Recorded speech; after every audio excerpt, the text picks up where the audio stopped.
Hello, my name is Harold Alvea, isa akong photographer at videographer.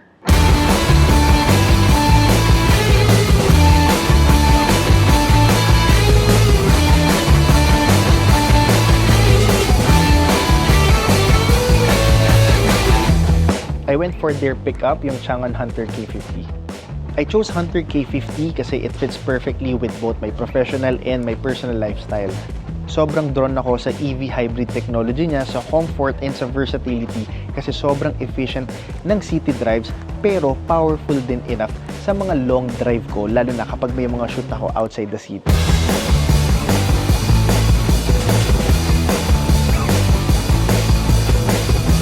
Sobrang na-appreciate ko yung 540 camera system ng Changan Hunter kasi ultimo pati ilalim kitang-kita mo. So, syempre, pickup medyo malaki, mahirap kumilos, pero dahil meron ka nitong feature na to, madali na lang mag-parking tsaka magpasikot-sikot, lalo na dito sa Pilipinas.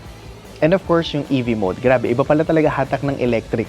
At dahil hybrid siya, wala akong range anxiety. Pero most of the time, naka-pure EV lang ako. Actually, for almost 4 months na, hindi pa ako nagpapagas. So, from Laguna, kung saan ako nakatira, almost everyday ako uwian from Laguna to Manila. And 6 days a week yun, hindi ako nabibitin sa EV range mode. Sobra-sobra pa nga. Umuwi ako ng around, minsan 40 to around 50%.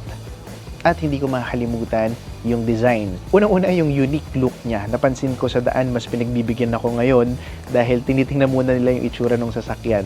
Sobrang pogi niya. I know we have different taste pagdating sa looks, pero para sa akin, Changan Hunter is the best looking pickup sa market right now. Tapos, multi-link suspension din siya. So, parang SUV ride siya kahit na pickup. So, sobrang komportable talaga naming mga nakasakay. Hindi siya matagtag. As a photographer and videographer, I'm always on the go. Sobrang dami kong dala from camera gears, lightings, mga stands, pero kayang-kaya ng Changan Hunter yan. And also, I have 3 kids, so kasama yung wife ko, 5 kami, kasyang-kasya kami, at sobrang smooth ng ride and very comfortable.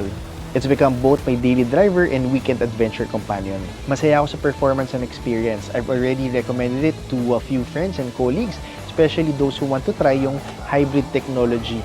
Good start ang Changan.